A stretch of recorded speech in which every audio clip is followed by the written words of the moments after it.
G'day and welcome to the Ball Boys Fantasy Basketball Podcast. Today we are talking about players that maybe should we be panicking yet or should we hold firm and stick it out? Let's go! Jordan open! Chicago with the lead! Bryant to Shaq! Not a game. We talking about practice. LeBron James with no regard for human life. Anything's possible! Back out to Allen. His three-pointer. Bang! Curry for three. Wow! Unbelievable! Making it rain in New York. We the North are now we the champions. Not the destination, it's the journey. Mamba out. G'day and welcome again to the Fantasy Basketball, the Ball Boys Fantasy Basketball Podcast. My name is Mitch Casey and you can find me on Twitter at BallBoysNBA and on Instagram at BallBoysFantasyBasketball. Today we are talking about players that you might be panicking on yet, whether or not that panic is warranted, players that I'm worried about, players that I think that others are worried about that you probably shouldn't be, and explaining myself why. Still mucking around and playing with the visuals at the moment, figuring out this new camera setup. So unfortunately, due to time restrictions and things like that, didn't have enough time to figure everything out today. So we're stuck with the old school webcam footage for today, but I am playing around with a few more visuals for you guys over on YouTube. We've got a few set things coming. At the moment, it's a bit plain, but hopefully we will be able to liven some things up in due time, but I still want to be getting out good content to you guys, some timely content. So, the podcast don't stop whilst I'm trying to figure out all the background stuff and all the visual stuff as well. Hopefully you guys can stick with me for now. Appreciate the support. And if you are here on YouTube, again, make sure you are subscribed, hit the like button. So let's get stuck into it. I've got a few players that I'm going to go through today. I've broken these players up into two different categories.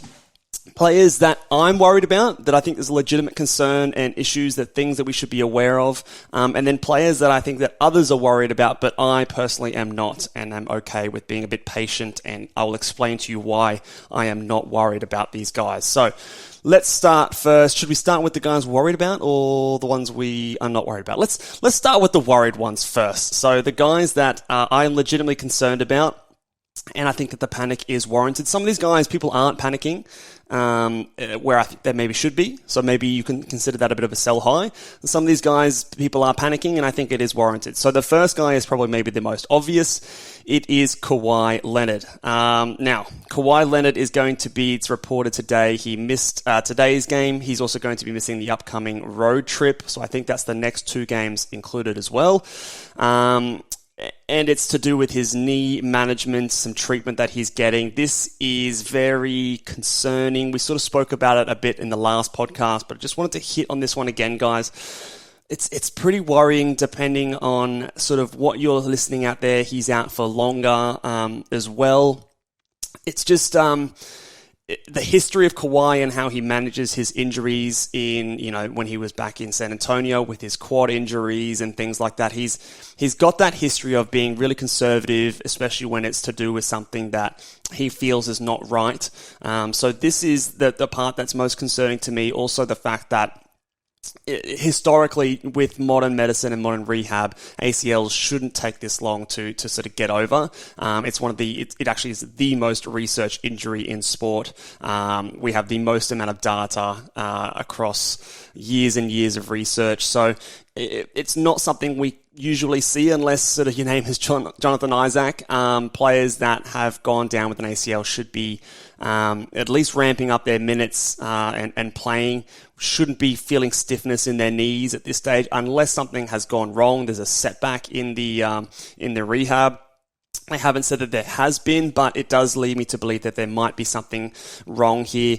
We don't know really what it's going to be. Could it require another surgery? Could he miss another extended period due to rest and strengthening? It's very possible. We were already concerned about his back-to-backs this year. He's the king of load management. So I think that's going to be there all season long, even if it is just a small little thing. Just the concern around his availability. He's already had he's got a pretty bad playoff schedule in head-to-head leagues.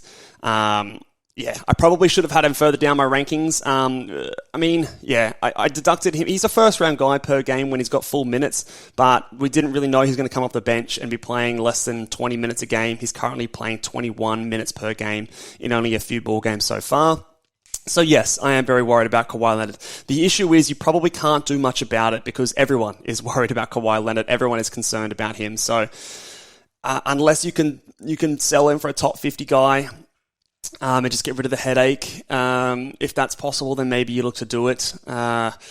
Look, it could come back to bite you, but I really, at this stage, I'd probably be taking that if I'm an owner of Kawhi Leonard. But I think you're probably hard pressed to find that trade out there in your league because everyone's switched on and worried about all this news. So I wouldn't be selling him for someone outside the top 75, 80. There's just not a whole lot of upside there. Here's a guy that could come back. The news is very murky. So for me, I think you just got to hold on and sort of wait it out. But yes, I am very concerned about Kawhi Leonard and obviously his injury to his knee. The next guy here is someone that we mentioned before that might not have much concern around him, but I am a bit worried.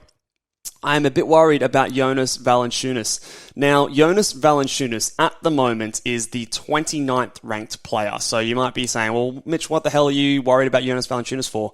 I'm worried about his minutes to be the biggest thing that sets off alarm bells in my mind. In particular, sort of his last few games. So to start the season, he's played, how many games has he played? He's played 6 games so far this season. First couple of games came out really, really good. 26 minutes, or nearly 27 minutes, 15 and 13. Nearly had 30 minutes, 30 points, 17 rebounds. But since then, he's had 24 and a half minutes, 22 minutes. The game where Zion didn't play, and he went up to 31, put up a 25 and 10 game, which was great. And then the most recent game, Zion came back down to 24 minutes and only put up 11 points, 7 rebounds. He did put up 5 assists, but I don't expect that to continue. So for me, the fact that the minutes fluctuate quite wildly, we have seen also the emergence of Trey Murphy, who's getting a lot of minutes. We still need Herb Jones and Brandon Ingram to come back into the lineup. So the fact that last game, it was a bit of a blowout, but the fact he did only play 24 minutes is a little bit alarming. I think you can use his ranking and a few of his early big games to sell him high. He was someone that I was worried about earlier in the preseason because of these reasons. I don't necessarily think it's going to be a disaster, and obviously he's put up decent numbers in some of these limited game time minutes, but I do think that it will overall cap his upside. So if you can get a guy who's a bit more assured minutes up towards the 30-minute per game mark, I think I would do so, just because I think it's going to be hard to trust a player like Jonas Valanciunas when it does come time to things like fantasy playoffs. And I do think that the breakout of Trey Murphy, the potential of the defensive small ball lineup. So you've seen players like Larry Nance Jr. come out. I think the Pelicans are going to be more and more happy to use that lineup because it's worked really well. And unfortunately, that's going to be to the detriment of Jonas Valanciunas. So I think whilst he's doing well and ranking well, he is a player that I am worried about. And if I was someone who had him on my fantasy roster, I'd probably be looking to try and trade him for a top 40 player and see what I can do. A top 50 guy, even, I'd be pretty happy to do that because I think that is possible. Obviously, his ranking and his performances so far suggest that he, would be worth that kind of a trade. So see if you can do that and sell high while you can. The next guy that I am panicking about is Klay Thompson. Unfortunately, this is one of the ones that I am actually experiencing as someone who has Klay on his team. I took him in the Locked On Fantasy Basketball Bowl, regretted it at the time, regretting it even more now. Currently, he's the 257th ranked player on a per game basis. He's putting up 12.3 points, 2.3 threes, shooting 34.6% from the field, 0.2 steals, 0.2 blocks. Not many rebounds either as well. So, look, we knew he was going to be someone that potentially was limited in back-to-backs. We've sort of seen that already. He's missed a couple of games, or missed today's game, I think, or yesterday's game. I'm losing track of time. And will probably continue to do so. The minutes are down. He also got ejected in the game when he played only 18 minutes a game. He was looking bad before that anyway. He's definitely someone who is struggling. I don't think he's a drop. Obviously, he is someone who is very streaky. We have seen decent performances from him. He's had 3 games where he scored 16 or more points. I would hope to think that the minutes do increase, but a little part of me just worries that, and I've said this openly on Twitter before, I think Jordan Poole is a better player than Klay Thompson. I think the seniority of Klay Thompson, the fact that he has won 4 championships with this team, his decent size and his decent ability to play off the ball and defend probably keeps him in the starting lineup at least for this season, but after that, it's questionable, and it might even change this season as well. I think Jordan Poole is just a better player, personally. Does that cap his minutes to like 28 per night? Potentially. It definitely potentially could. I just think that he, like we've said, Charles Barkley say, and sorry, Klay, but I just don't think he's quite the player that we saw previously, and I also think that I was never really a big fan of his anyway. He's fairly empty outside of his points and threes, and if he's not getting the minutes, his usage is really, really high, which is good, but I think that they're kind of force-feeding that a little bit, so maybe when the minutes come up, the usage goes down.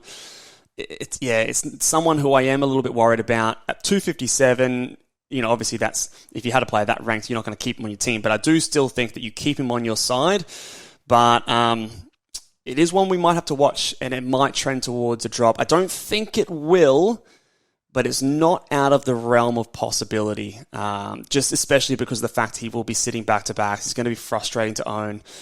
So in a roto, he's much more useful, he's a better guy to have, but then again, you have to deal with the rest of his other lacking stat set, so the lack of defensive stats, rebounds, and assists. So for me, I am worried about Klay, although I'm not dropping yet.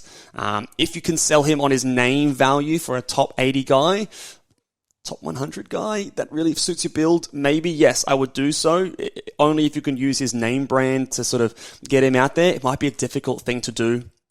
In fact, I doubt you will be able to do that just because people are aware of his injury and coming back, and he's obviously not ranking very well. But some leagues can do that. So if just to cover my bases, I would pull that trigger.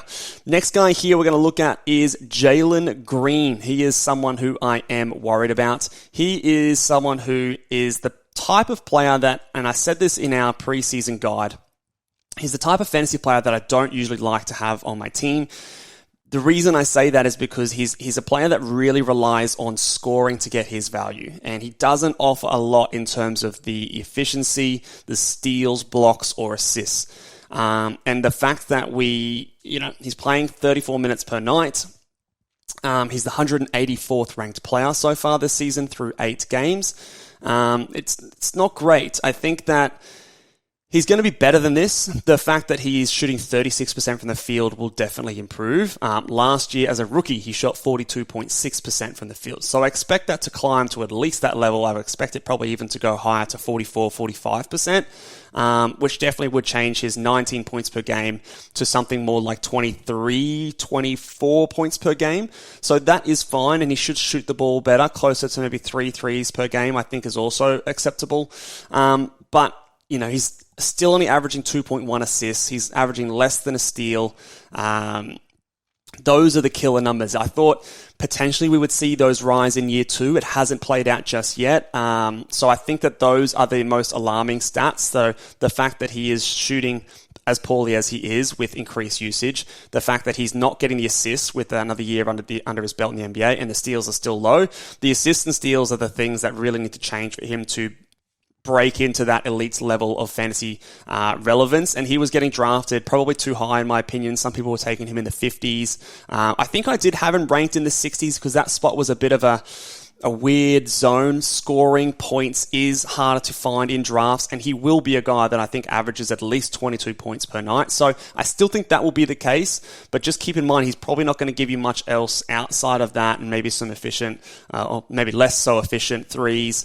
The free throw percentage has improved slightly, which is encouraging, although his most recent game, the free throws did drop again, which I actually think did drop him down to 77.4% from the free throw line. So he was looking good up until this game. Maybe it's a one-game sample size, so we'll see. I think that he is someone that you could buy low on, but just keep in mind the fact that in terms of like a 9-category ranking, I don't think he's going to reach the point where we were drafting him. I view him more as like a top 80 guy, top 90 guy in terms of that ranking value.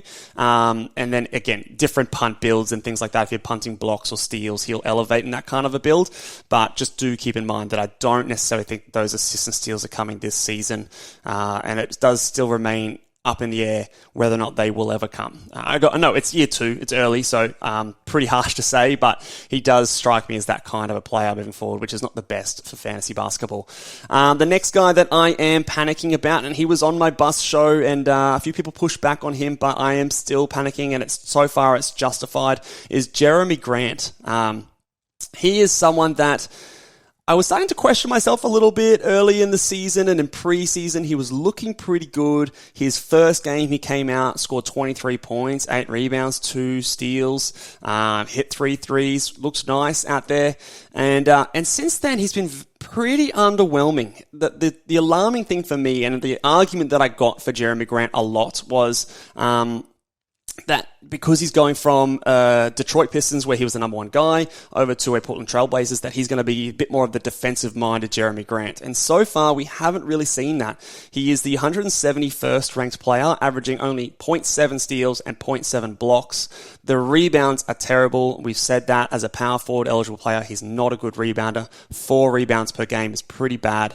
And 70% from the free throw line at 6 attempts per game is really, really hurtful for you. I think that will improve. He was an 80+% guy previously, but wouldn't be shocking to me if he was one of those kind of types that fell off in terms of his free throw percentage year over year.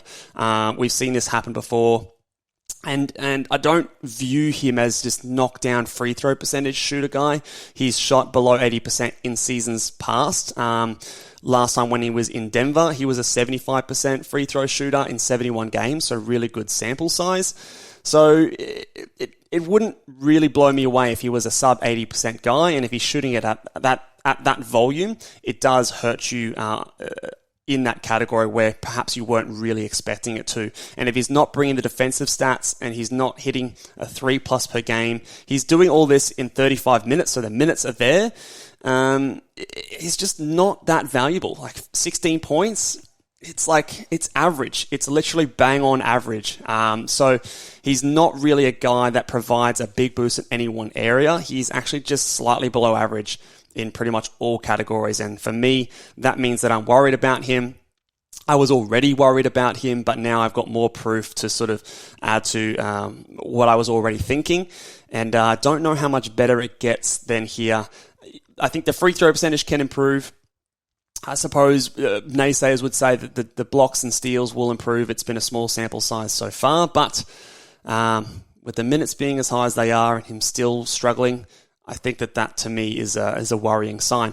The next guy here, which was a contender for the worst of the week last week, unfortunately, Paul George came out and took the award from him, but Christian Wood is the next guy that I am worried about. Now, he has had some decent performances, but he has been obviously locked into that 6-man role for Dallas Mavericks. The biggest concern for me here is the minutes. He's averaging 25.9 minutes per game. He is the 162nd ranked player, and he's doing that, and he's still putting up reasonable numbers, 16.7 points, 1.7 threes, 8.2 rebounds, 57% from the field, so he's been very, very efficient. I think that he, the last game played less than 24 minutes per night on that game in a win. He's just, I don't know how much the coach likes him. He's going to be very up and down. He scored 5 points, 10 rebounds with no other stats in the last game. Really, really rough game. First 3 games came out 25, 25, 23, but the last 3 games it has been poor. So Which Christian Wood are we going to get? He's obviously a punt free throw guy as well. There was optimism. I don't know if there was realistic optimism that he was going to be better at the free throw line in the preseason, but we saw a little bit of it. I never really believed that. The other thing that really concerns me is the fact he's averaging 0.7 blocks per game. And if that is something that stays below 1 per game this season, I think that really hurts his value, because he was a guy that you would hope you'd get a block and a half per game. Combine that with his good field goal percentage, decent scoring, and at least he hits some threes for you, and that's valuable. But if he's getting less than a block per game, and you've got absolutely no assists and steals either, as well as the poor free throw percentage, his value is not as high as where it was that we were drafting him. And I think he's someone that could be a bit of a bust potential.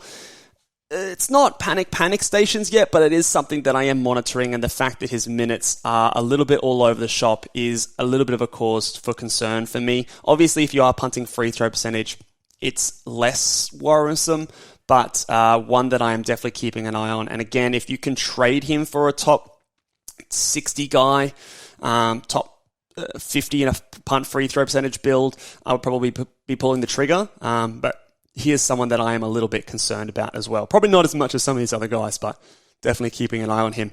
The next guy here, I'm gonna back myself in here. I've got a lot of feedback on this one.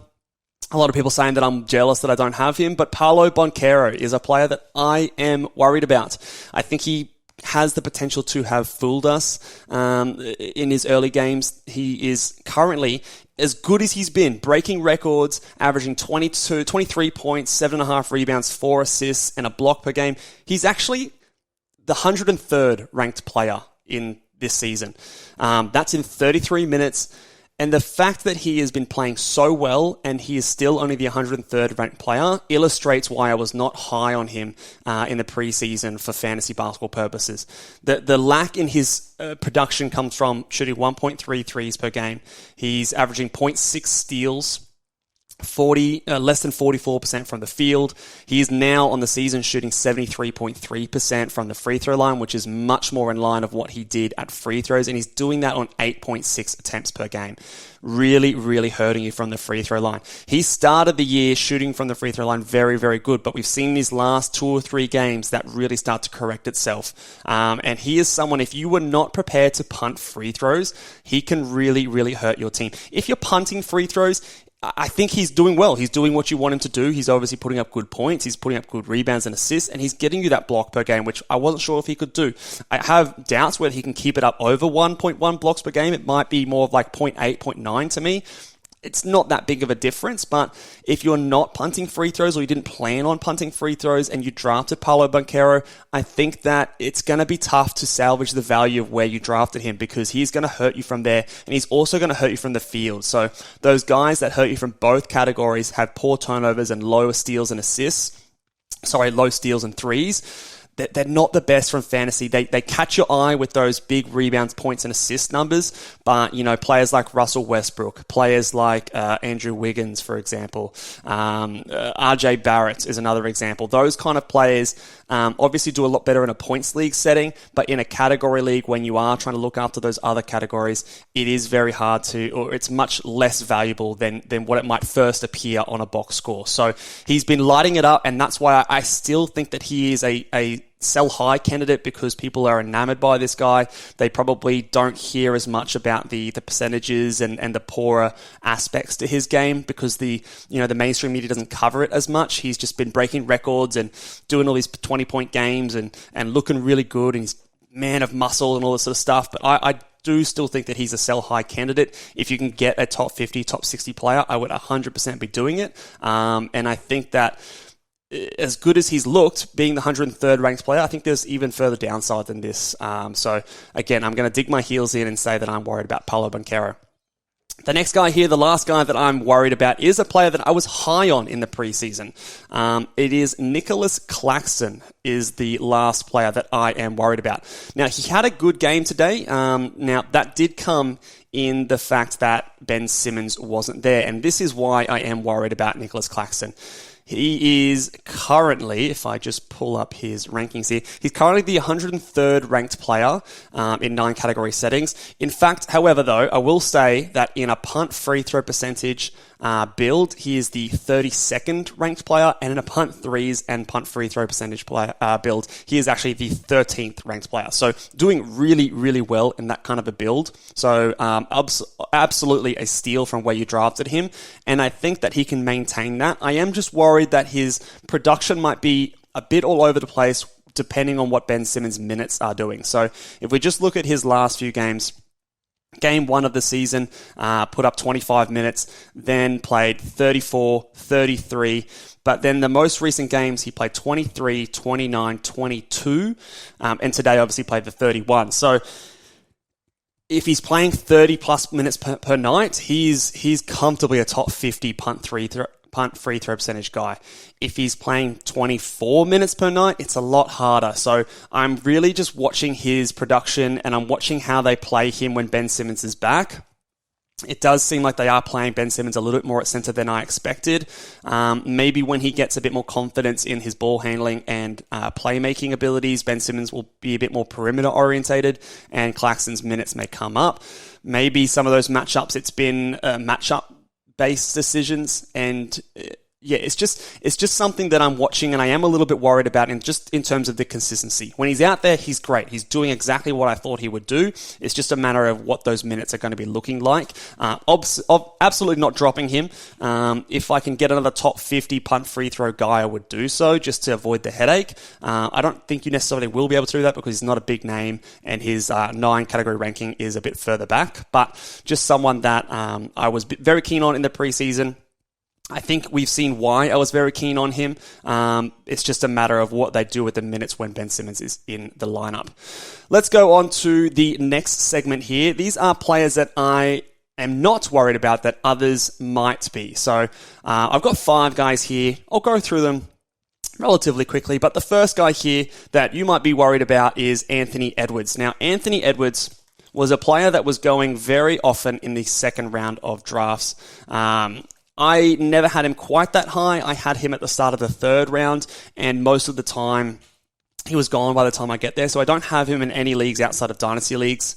So he is someone that I think if you are expecting him to be a second round player, you might be disappointed. I don't think he's going to get there. However, I do think that where I had him in the preseason, he can deliver on those promises. I am encouraged by the fact that he is getting, if I look at his numbers here, he is getting higher usage than he was last season. He's scoring more points than he was the last season. So last season he averaged 21 points per game. This season so far he's averaging 23, and he's doing that on decent field goal efficiency. The biggest thing that's detracting his value, and he's currently the 112th ranked player right now, is he's shooting 64.3% from the free throw line, which is well down from his career numbers. He's been a 78 to 79% free throw shooter. So if that comes up, you'll see an improvement in his scoring as a result. And I think that that's really... that and the steals. The steals and the free throw percentage are the only real things that is keeping his value down. He's averaging 0.9 steals per game. So I think that obviously we know steals are very fluctuating kind of categories. So I think that those things will improve. And then you've basically got the guy that I thought you were going to get. I think he can still get to 25 per night. He can get you 3 threes, 6 rebounds, which is really impressive. I think that maybe comes back to maybe 5. 4.4 assists is nice. That's an improvement so far on last season. Like we said, the field goal percentage is actually an improvement on last season so far as well. But if he can just get the free throws up and the steals up, he will be a guy that beats his ranking of last year. He was the 43rd ranked player, so I think he can get to top 30. I really do think that that's a possibility, and that's exactly where I had him. So maybe it's not enough to get him into the top 20 where people were drafting him, but I think that where I had him, I'm not worried about where he's going to go this season. And I have seen flashes. I watched the second half of the last game. He started the game terribly. I think he was 0 for 11. But in that second half, he really turned it on. And I can really see the flashes. I tweet out that this guy could potentially be the best player in the NBA. He is so athletic. He has the combination of the ability to get to the rim, spot up off the dribble, and take long-range shots as well. He's strong. He's super young still, so he's still figuring it out.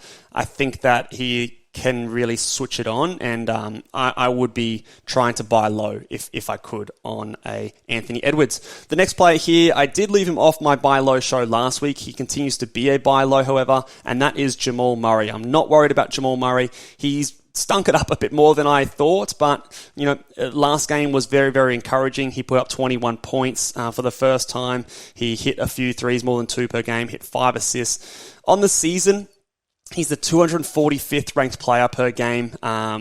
It's just all down, right? His minutes are down, his scoring is down, his field goal percentage and his free throw, weirdly enough, is down. The assists are down. I expect all of those things to improve as he gets more comfortable and getting back into shaking the rust off as the minutes increase. I think literally every single one of those stats is going to increase. He was a top 40 guy in his last healthy season in the NBA. I don't know if we're going to see him get that far, but I do expect that the second half of the year, he's going to be a top 60 player. He's going to be a top 55 guy, I would say. You just need to have a bit of patience. If someone else is panicking, I would definitely throw out a buy low. If you can get him for someone around the 100 mark, I think I would absolutely do it because I think that he will be much better than what he's done so far. I think that's a pretty obvious one, but I do know that a lot of people are panicking, and he has been undeniably pretty bad so far. But I think that it's not too far away. The other thing that really encouraged me last game, 31 and a half minutes. So that's a really good thing. He's playing more than 30 minutes now, which I think is the beginning of him starting to improve. There might still be some bumps, but I think he will improve. Next guy here, Ben Simmons, is the guy that we're looking at. Now, it's everyone's favorite game at the moment to laugh at Ben Simmons and retweet his highlights of airball layups, but this guy I still think is really good at basketball. He's not looked as good as he used to be. That's undeniable. He's currently the 191st ranked player in 9 category settings. However, in a punt threes rankings, if I just put that thing on, in a punt threes build, he's the 82nd. In a punt threes and a punt free throw percentage build, which, usually Ben Simmons is on that type of a team, he's the 82nd ranked player, even though he's scoring 6 points per game and he's shooting 44% from the field. Both of those numbers I expect to get a lot better. If that 44% from the field turns into 54% from the field, which is much more in line with where we've seen him in the past, we're going to see those points go up, and I think that that's going to pretty much put him where we expected him to be. Maybe slightly back from where we'd hoped he can get to, but he's still giving you 6.5 rebounds, 7+ assists, over a steal per game. That can come up. He's had a lot of foul games as well, which has kept his minutes down. 0.7 blocks is nice. He's just a player that is really unique, and I know that maybe I have a higher opinion on him than most, but I think that if you drafted Ben Simmons for scoring, I don't know what you were expecting. Yes, it's worse than we expected, and the field goal percentage hasn't been there, but I think that that's going to improve. He's looked a little bit more aggressive these last few games, which is nice, and it's just going to take some time. So if you're in that punt threes, punt free throw percentage build, and you don't have Ben Simmons, I would absolutely be going out and floating out a buy low offer. I think you can get him really, really cheap on a lot of situations. So I am not worried about Ben Simmons, at least from where I expected him to be. If your expectations were the fact that he was going to be a top 25 player, then you might be disappointed and you should be worried if you drafted him expecting that. But I still think he can be a player that gives us, 12 points, 7 rebounds, 7 assists, a steal and a half per game, nearly a block on 50+% field goal. I still think that he can do that quite easily, and the minutes are there. I think it's just a matter of him getting more comfortable and getting the rust out of his system. 2 more guys. Another my guy here, so maybe it's the Mitch colored glasses, but Jabari Smith Jr. absolutely is someone I'm not panicking about, but I know that a lot of people are. Had a really rough performance today. He is currently the 128th ranked player. It's basically all due to his field goal percentage. If I went in, and I'm going to do this right now, I don't think that the rankings uploaded. He just finished his game before. Obviously, it was a bad game, but if I go in and I punt the field goal percentage, he comes out to be... Just doing this over in Basketball Monster as we speak. He comes out to be the 65th ranked player. And do you guys remember where I had him ranked in my season guide? It was about that spot, okay? And by all accounts, he's been bad. He has not been good. He can get a whole lot better than this. He's shooting 32.6% from the field. 32.6%. He won't be great at that, but he'll be better than this. It'll be closer to 40%.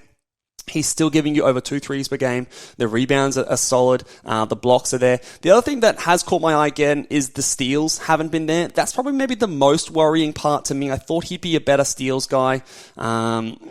Again, steals can fluctuate a little bit, but he's only had 2 so far on the season. So that does, it does make me a little bit more nervous that maybe he doesn't become the 1 steal, 1 block, 2, 3 guy that I thought. Maybe he does finish lower than a steal per game. So that hurts his value a little bit. And if you're not punting the field goal percentage, you are obviously struggling with Jabari. But we all should have expected the field goal percentage to be very poor. He was never going to be a good field goal percentage. And I highlighted that on our season guide over at ballboysnba.com. But if you're punting field goal percentage, which I hope you are, is exactly where I expected him to be, and probably even better this time of the season, because he's going to be better as the season goes on. He's a rookie. They get better as the season goes on, and I am absolutely not worrying about Jabari Smith Jr.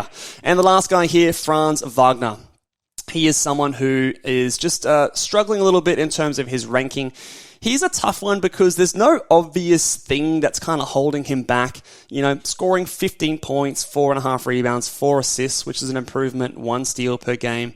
The field goal percentage is down to where we expected it, and the turnovers are higher. So in a 9-category setting, those things are definitely bringing him down in his rank. So I think the field goal percentage can take a slight bit of an increase. That will improve his scoring, maybe closer to 18 points per game. He should hit you over 3, maybe a 3.5 per game. The fact that he's getting those more assists this season is encouraging. He's a tough one in head-to-head leagues because he's not great in any one particular category. So for that reason, I'm just less excited by Franz in a head-to-head format. In a roto sense, I think he's definitely a buy low candidate. Absolutely a buy low candidate in a roto format. Probably one of the biggest buy low candidates out there. In a head-to-head, a little bit less exciting, but he won't hurt you anywhere, I don't believe. And I think he will be much better than this. So if you can do a buy low, there's nothing that really discourages me in terms of his roles. His minutes are up, his assists up, his scoring is the same, even though he's shooting the ball worse. So I think that those things will come, and he will be a lot better than this. I think a lot of those stats will improve as the season goes on.